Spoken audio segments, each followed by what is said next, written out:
How do I buy thee? Let me count the ways. Excuse the parody on Shakespeare, but in today's tougher economic climate, we all feel the necessity to cut back, scale back, or just not purchase those items that we more readily used to. There is no lack of ways to buy things at a store, at a flea market, at a garage sale, at an online store, at an online swap, and save.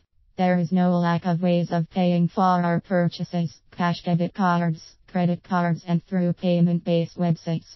There is no lack of ways to be parted from our money, direct purchases, get-rich-quick schemes, buy now pay later purchases, land/vacation deals, and more. Regardless of what we buy and how we pay, we must choose with a greater degree of wisdom how we are going to be better stewards of our resources. With health and wellness purchasing, it is no different.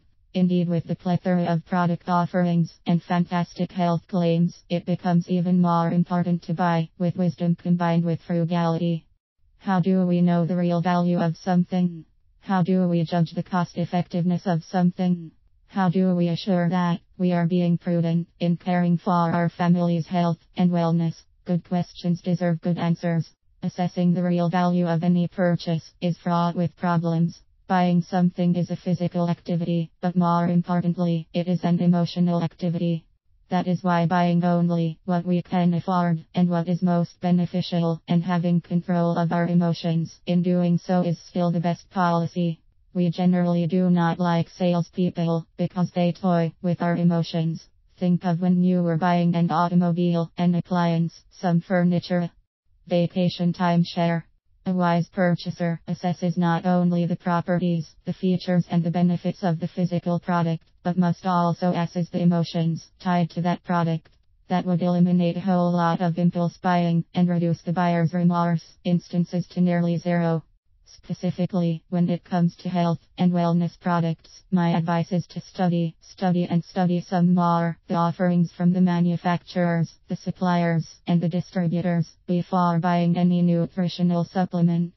Why in the recent past have so many juices, concentrates, oils, and such become so popular? Is it the claims put forward, or is it because real scientific data supports these products? The maxim, if it's too good to be true, then it probably is, certainly should be applied here. With the internet literally at our fingertips, there should be no excuse for not being informed. Be aware, of course, that all that is written is not necessarily true. My advice is to list all the facts that you have heard or read about a product and categorize them in terms of the following. 1. Scientific validity, actual physical and chemical truth. Ask these questions. Is this a new element or a new discovery? Why has science taken so long to discover it? Are there scientific journal articles available? What does the science community say about it? 2. Practicality of any claim. Ask these questions. Is it indeed too good to be true? Does it really make any sense? Why hasn't anyone else heard of this? Why is this only now coming to light? Who is making the claim? What are their credentials? 3. Manufacturer and process. Ask these questions. Who is making the product? Where is it being made? Sorry, but there are some areas of the world from which I would never buy anything. What are the processes involved in making the product? Is it a natural or man-made product and process? 4. The cost-effectiveness ratio.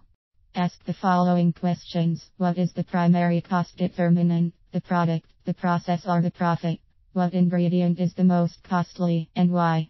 Are there other ingredients that will do the same, but are much less costly? These certainly are not the only things to consider when buying health and wellness products, but they do help in reducing the stress in deciding what to buy. Do you tend to buy cheaper, or will you now buy wiser?